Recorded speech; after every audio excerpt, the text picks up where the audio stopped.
Hello दोस्तों, welcome back to my channel craze for study. दोस्तों, आज के वीडियो में हम पढ़ने वाले हैं क्लास 6 का हिंदी लेसन 8 हम स्टार्ट कर रहे हैं। आज के वीडियो में हम इस चैप्टर को पढ़ेंगे, देन हम नेक्स्ट वीडियो में इस चैप्टर में दिए गए क्वेश्चन को सॉल्व करेंगे।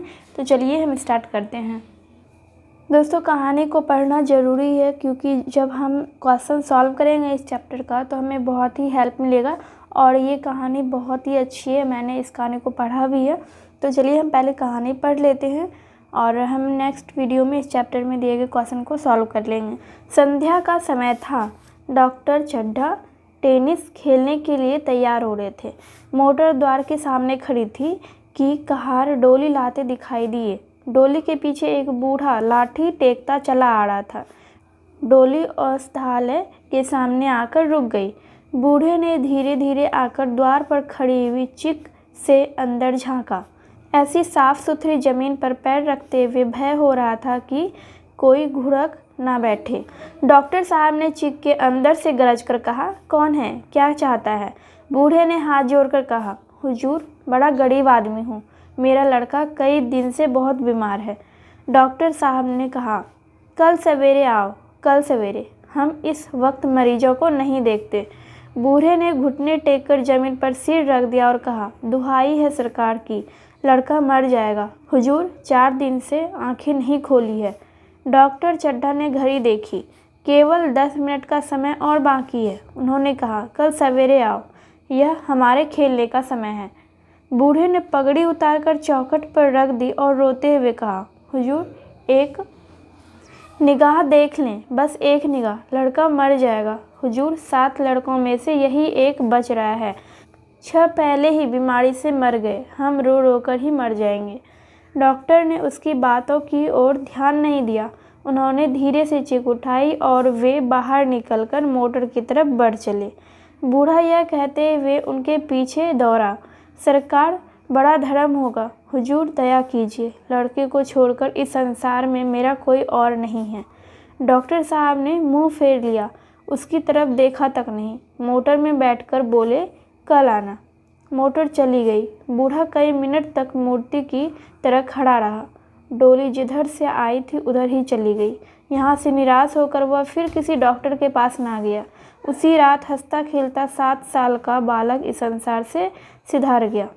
बूढ़े माँ बाप के जीवन का आधार छिन गया। आई होप आपको यहाँ से यहाँ तक समझ में आ गया होगा। एक डॉक्टर थे, डॉक्टर चड्ढा, उनके पास एक बूढ़ा आदमी आया अपने बेटे को लेकर, अपने बीमार बेटे को लेकर, और उन्होंने उस बूढ़े आदमी ने उस डॉक्टर से रिक्वेस्ट किया कि आप प्लीज़ मेरे बेटे को देख लीजिए एक बार।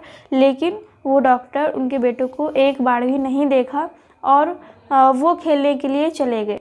तो उसके बाद क्या हुआ, बूढ़े आदमी का जो बेटा था उसने दम तोड़ दिया, वो मर गया। इसके बाद यहाँ पे आगे जो कहानी दी गई है, कई साल के बाद की कहानी दी गई है। कई साल गुजर गए। डॉक्टर चड्ढा ने खूब यश और धन कमाया। उनके 2 बच्चे थे, एक लड़का और एक लड़की। लड़की का विवाह हो चुका था। लड़का कॉलेज में पढ़ता था। उसका नाम था कैलाश। आज उसकी 20वीं सालगिरह थी। कैलाश ने अपने सभी सहपाठी और मित्रों को बुलाया था।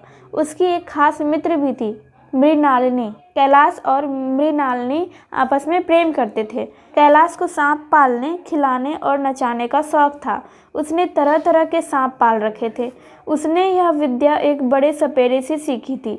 सांपों की जड़ी बूटियाँ जमा करने का उसको मरज था। इतना पता भर मिल जाए कि किसी व्यक्ति के पास कोई अच्छी जड़ी है, फिर उसे चैन न आता, उसे लेकर ही छोड़ता।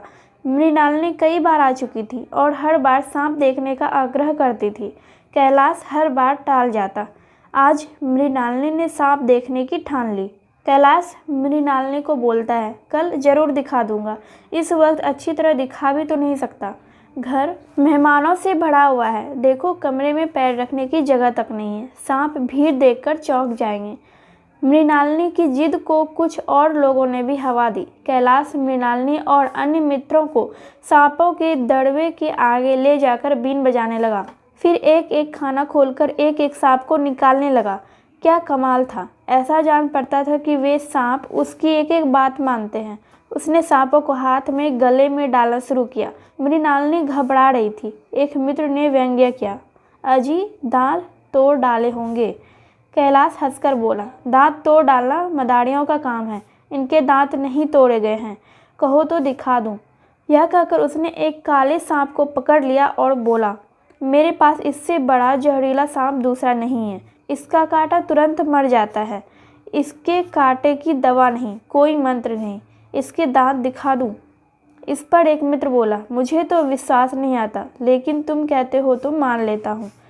कैलाश पर इस वक्त भूत सवार था। उसने सांप की गर्दन को जोर से दबाई, इतनी जोर से कि उसका मुंह लाल हो गया। सांप ने कैलाश के हाथों ऐसा व्यवहार कभी नहीं देखा था। उसने सोचा कि आज यह मुझे मार डालना चाहता है, अतः वह आत्मरक्षा के लिए तैयार हो गया। कैलाश ने उसकी गर्दन खूब दबाकर मुंह खोल दिया और उसके जहरीले दांत दिखाते हुए बोला, जिन सज्जनों को शक हो आकर देख लें। आया विश्वास या अब भी कुछ शक है? मित्रों को दांत दिखाकर कैलाश ने सांप की गर्दन ढीली कर दी। सांप क्रोध से पागल हो गया था। गर्दन ढीली पड़ते ही उसने फन उठाकर कैलाश की उंगली में जोर से काटा और वहां से भाग निकला। कैलाश की उंगली से टप टप खून टपकने लगा।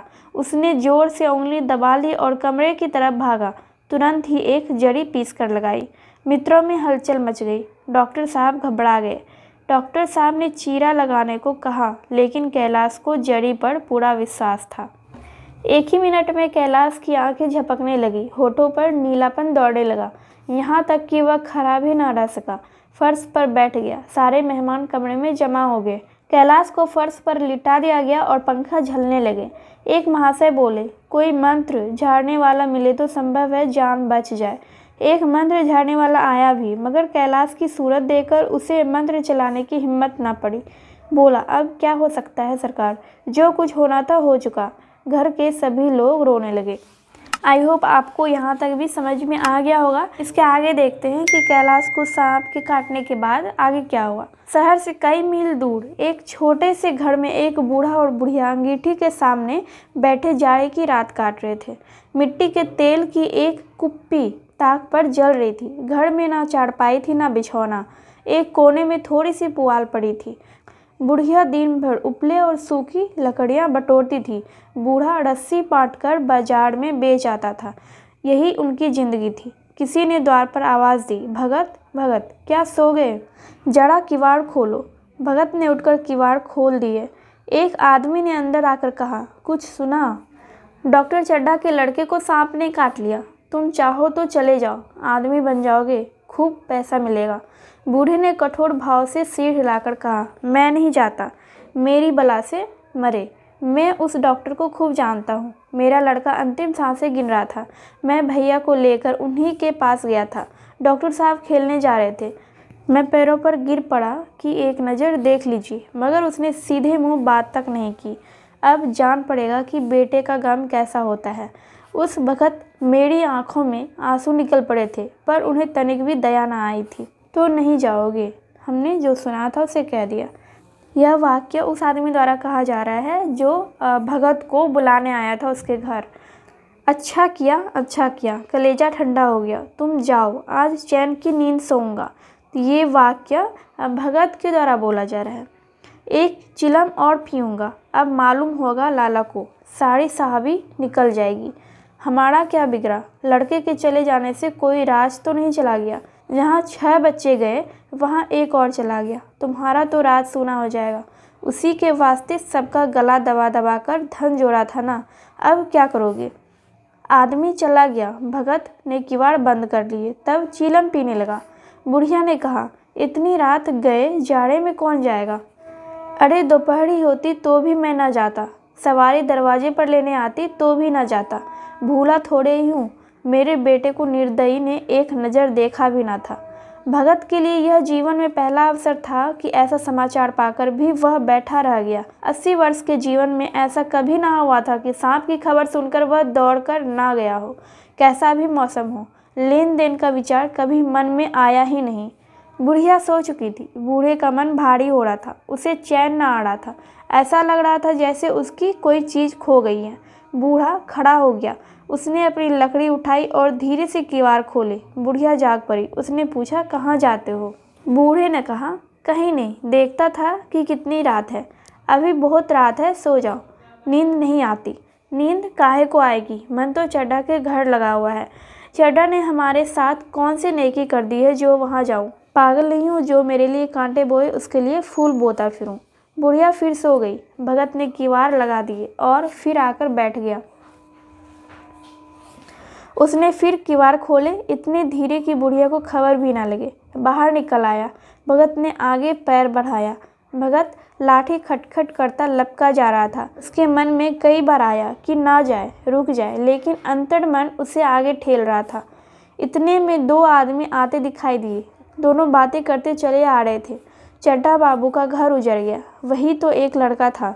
भगत के कान में यह आवाज़ पड़ी। उसकी चाल और भी तेज हो गई। वह दौड़ने लगा।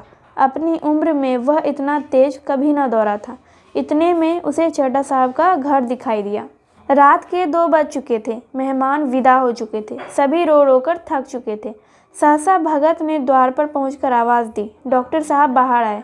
देखा, एक बूढ़ा आदमी खड़ा है, कमर झुकी हुई, पोपला मुंह, भौवें तक सफ़ेद हो गई है, लकड़ी के सहारे कांप रहा है।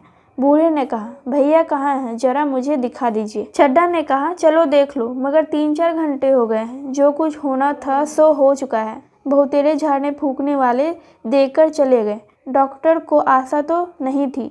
वे भगत को अंदर ले गए। उसने कैलाश की हालत 1 मिनट तक देखी, फिर मुस्कुराकर कहा, अभी कुछ नहीं बिगड़ा है बाबूजी, आप पानी का इंतजाम करवाइए। लोगों ने पानी भर भर कर कैलाश को नहलाना शुरू कर दिया। बूढ़ा भगत खड़ा मुस्कुरा कर मंत्र पढ़ रहा था। एक बार मंत्र समाप्त हो जाता तब वह एक जड़ी कैलाश को सूंघा देता। इस तरह न जाने कितने घड़े कैलाश के सिर पर डाले गए और न जाने कितने मंत्र भगत ने फूके। सुबह होते होते कैलाश ने लाल लाल आंखें खोली, अंगड़ाई ली और पीने को पानी मांगा। यह देख भगत वहां से निकलकर घर की तरफ लपका। यहाँ चारों ओर भगत की तलाश होने लगी और भगत लपका हुआ चला जा रहा था कि बुढ़िया के उठने से पहले घर पहुंच जाए। जब मेहमान लोग चले गए तो डॉक्टर साहब ने नारायणी से कहा, बूढ़ा न जाने कहाँ चला गया, एक चिलम तंबाकू का भी हकदार ना हुआ। नारायणी ने कहा, मैंने तो सोचा था इसे कोई बड़ी रकम दूंगी। तब चड्ढा बोलता है, रात को तो मैंने नहीं पहचाना, पर जरा साफ होने पर पहचान गया। एक बार यह एक मरीज को लेकर आया था। मुझे अब याद आता है कि मैं खेल के लिए जा रहा था और मैंने मरीज को देखने से इनकार कर दिया था। आज उस दिन की बात याद करके मुझे जितनी ग्लानि हो रही है उसे प्रकट नहीं कर सकता। मैं उसे अब खोज निकालूंगा और उसके पैरों पर गिरकर अपना अपराध क्षमा कराऊंगा। वह कुछ लेगा नहीं, यह जानता हूँ। उसका जन्म यश की वर्षा करने के लिए ही हुआ है। उसकी सज्जनता ने मुझे ऐसा आदर्श दिखा दिया है जो अब से जीवन पर्यंत मेरे सामने रहेगा। ये कहानी प्रेमचंद के द्वारा लिखी गई है। अब देख लेते हैं इसमें जो शब्दार्थ दिए गए हैं। चिक, बांस की पतली कमाची से बना पर्दा। दुहाई, रक्षा के लिए की गई पुकार। सालगिरह यानी वर्षगांठ। यश, इज्जत और प्रतिष्ठा। औषधालय यानी कि दवाखाना। सिधार, मर जाना या मृत्यु। निर्दयी, दया नहीं करने वाला। मरज, खराब आदत, रोग। सो फ्रेंड्स, आज के वीडियो में बस इतना ही और हम नेक्स्ट वीडियो में इस चैप्टर में दिए गए क्वेश्चन को सॉल्व करेंगे।